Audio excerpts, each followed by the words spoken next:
एक बार की बात है, एक जंगल में एक कालू नाम का कौवा केले की खेती किया करता था और एक टूनी नाम की चिड़िया भी अपना सेब बेचने का काम करती थी।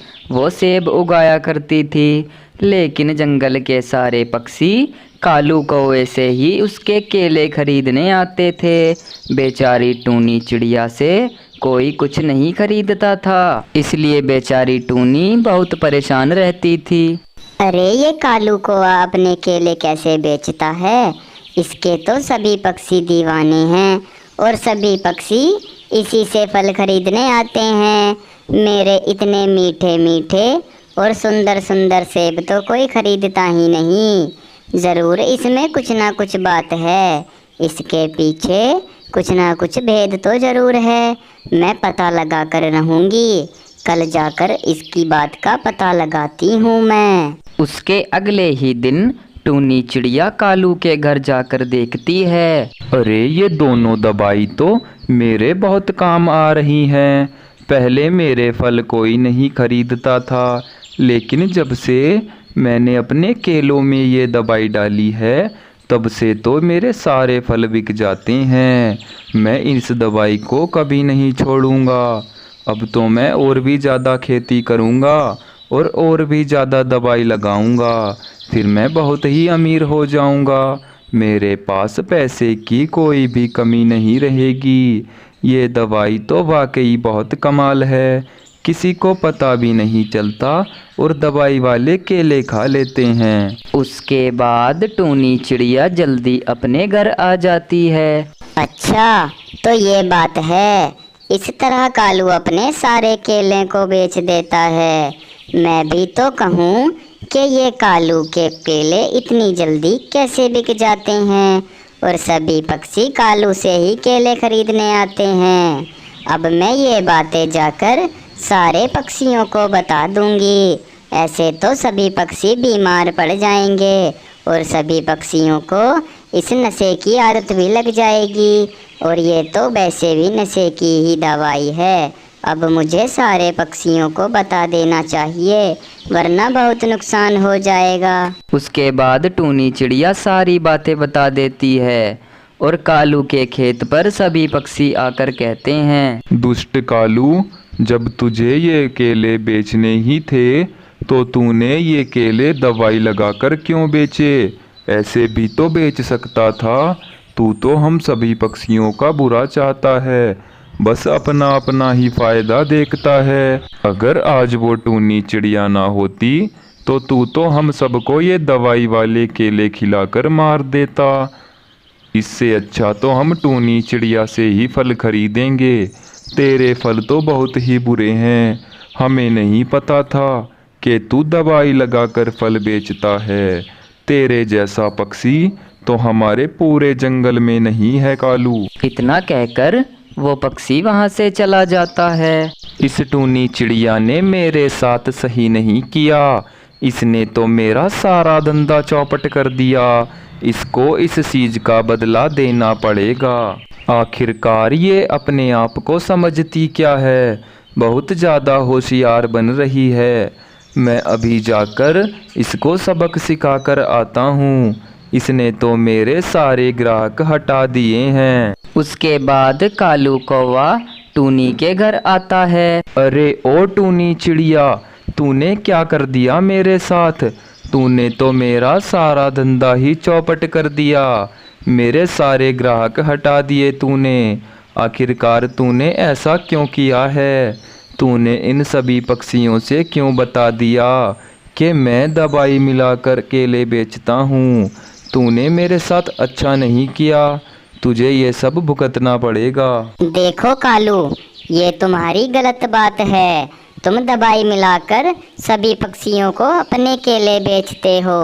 इससे सभी पक्षियों के शरीर में बहुत ज़्यादा नुकसान पहुंचेगा और उनकी मौत भी हो सकती है और उनको उस दवाई की आदत भी लग सकती है। बहुत सारा नुकसान हो जाएगा इस सब दवाई से। इसीलिए मैंने सभी पक्षियों से बता दिया है। अगर तुम बिना दवाई के केले बेचते तो मैं तुम्हें कुछ नहीं कहती। तुम तो दवाई लगा कर केले बेचते थे अब तुम यहाँ से चले जाओ, वरना मैं सभी पक्षियों को बुला लूँगी। उसके बाद कालू कौवा टूनी के घर से चला जाता है और फिर कुछ ही दिनों बाद टूनी के सारे फल बिकने लगते हैं और सभी पक्षी टूनी के ही फल खरीदते हैं। दोस्तों, आपको ये वीडियो कैसी लगी हमें कमेंट करके ज़रूर बताएं और ऐसी ही वीडियोस देखने के लिए हमारे चैनल इंटरेस्टिंग कार्टून को सब्सक्राइब करें। एक बार की बात है, एक जंगल में टूनी नाम की चिड़िया अपने एक छोटे बच्चे के साथ रहा करती थी। टूनी चिड़िया बेचारी बहुत ही मेहनती चिड़िया थी। वो हर काम कर लिया करती थी। मम्मा, मुझे अपने स्कूल की फीस जमा करनी है, मुझे कुछ पैसे दे दीजिए या मेरे स्कूल में जाकर मेरी फीस जमा कर आइए, क्योंकि टीचर मुझसे कह रहे थे बेटा जल्दी से स्कूल फीस जमा करा दो, वरना हम तुम्हें स्कूल से बाहर निकाल देंगे। मम्मा, आप मेरी फीस जमा कर दो। हाँ हाँ बेटा, तुम घबरा क्यों रहे हो? तुम अभी जाकर सो जाओ। ऐसा नहीं होने दूंगी मैं कि वो टीचर तुम्हें स्कूल से बाहर निकाल दें। मैं उससे पहले ही तुम्हारी फीस जमा कर दूंगी। चलो अब जाके सो जाओ, कल तुम्हें स्कूल जाना है। इतना सुनकर वो मुन्ना सोने चला जाता है, लेकिन टूनी चिड़िया बहुत ज़्यादा परेशान थी क्योंकि उसके पास एक भी रुपया नहीं था। हे भगवान, ये मुसीबत भी अभी आनी थी मेरे ऊपर। अभी तो मेरे पास एक फूटी कौड़ी भी नहीं है और मुन्ना कह रहा है कि मेरी फीस जमा कर दो मम्मा। अब मैं फ़ीस कहाँ से जमा करूँ? मेरी तो कुछ समझ नहीं आ रहा। ऐसा करती हूँ, गोपी कबूतर के पास चलती हूँ। उसके बाद टूनी चिड़िया गोपी कबूतर के पास आती है। गोपी भैया, मुझे कुछ पैसे उधार दे दीजिए, मुझे अपने बेटे की स्कूल फीस भरनी है। बाद में मैं आपके सारे पैसे आपको चुका दूंगी भैया। अरे बहन टूनी, मेरे पास तो 1 रुपया भी नहीं है। मैंने भी अपने बेटे की सारी किताबें लाकर दे दी हैं, उसी में मेरे सारे पैसे खर्च हो गए। तुम कालू के पास चली जाओ बहन। उसके बाद बेचारी टूनी चिड़िया कालू कौवे के पास आती है। कालू भैया, मुझे कुछ पैसे उधार दे दीजिए, मुझे अपने बेटे की स्कूल फीस देनी है। मैं जल्दी ही सारे पैसे आपको वापस कर दूंगी। अरे टूनी बहन, इसमें घबराने की क्या बात है? मैं तुमको पैसे ज़रूर दे दूंगा, लेकिन मुझे 1 महीने में मेरे सारे पैसे वापस चाहिए, क्योंकि मुझे अपनी पत्नी गौरी को घुमाने जाना है। ठीक है ना? उसके बाद वो कालू कौवा टूनी को पैसे दे देता है और टूनी चिड़िया पैसे लेकर आ ही रही थी, तभी एक चिड़ा उसके पैसे चुरा कर ले जाता है। मैं लुट गई, मैं बर्बाद हो गई। हे भगवान, ये क्या हुआ मेरे साथ? मैंने इतनी मुश्किल से पैसे जमा किए थे, लेकिन वो चोर सारे पैसे लेकर भाग गया। अब मैं अपने बेटे की स्कूल फीस कैसे जमा करूंगी? मेरी तो कुछ समझ नहीं आ रहा। हे भगवान, मैं करूं तो करूं क्या? इधर बेचारी टूनी चिड़िया बहुत ज़्यादा परेशान हो रही थी, लेकिन दूसरी तरफ दुष्ट कालू कौवा बहुत ज़्यादा खुश था। अरे वाह भाई सुंदरलाल, तुमने तो कमाल कर दिया। टूनी से पैसे छीन कर ले आए, अब ये पैसे भी मेरे हुए और जो 1 महीने बाद वो मुझे पैसे देने वाली है वो पैसे भी मेरे हो जाएंगे। कमाई करना तो कोई मुझसे सीखे, पूरे जंगल में मेरे जैसा व्यापारी कोई नहीं है भाई। उसके अगले ही दिन टूनी चिड़िया खेती करने की सोचती है। देखो मुन्ना बेटा, मेरे साथ कल बहुत बुरा हुआ है, क्योंकि जो पैसे मैं तुम्हारी फीस के लिए ला रही थी वो सारे पैसे एक चोर चुरा कर ले गया।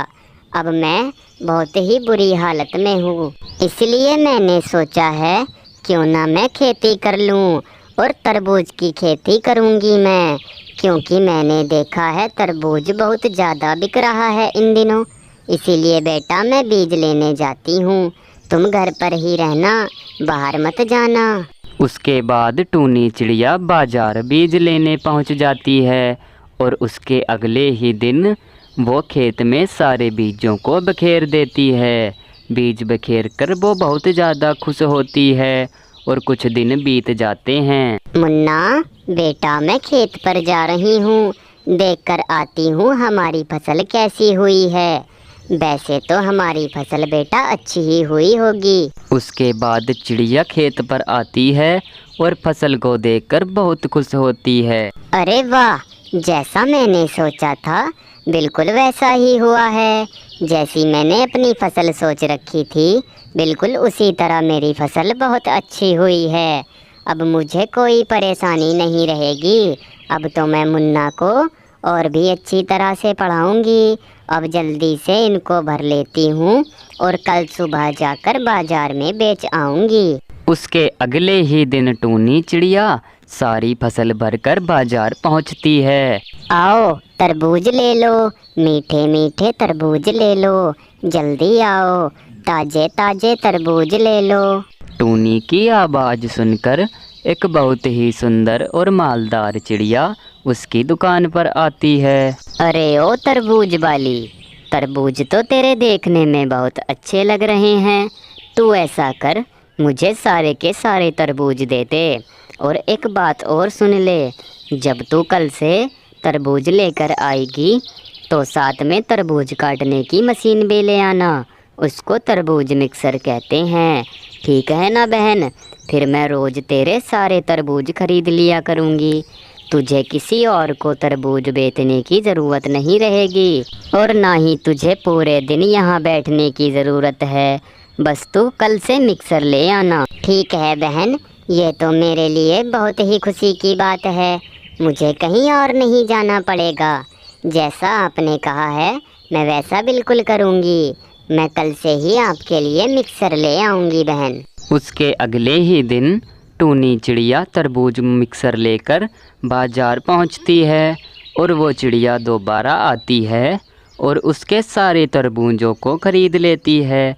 अब चिड़िया का काम अच्छा चल रहा था और टूनी चिड़िया अच्छे खासे पैसे भी कमा रही थी। अब उसको कोई परेशानी नहीं थी।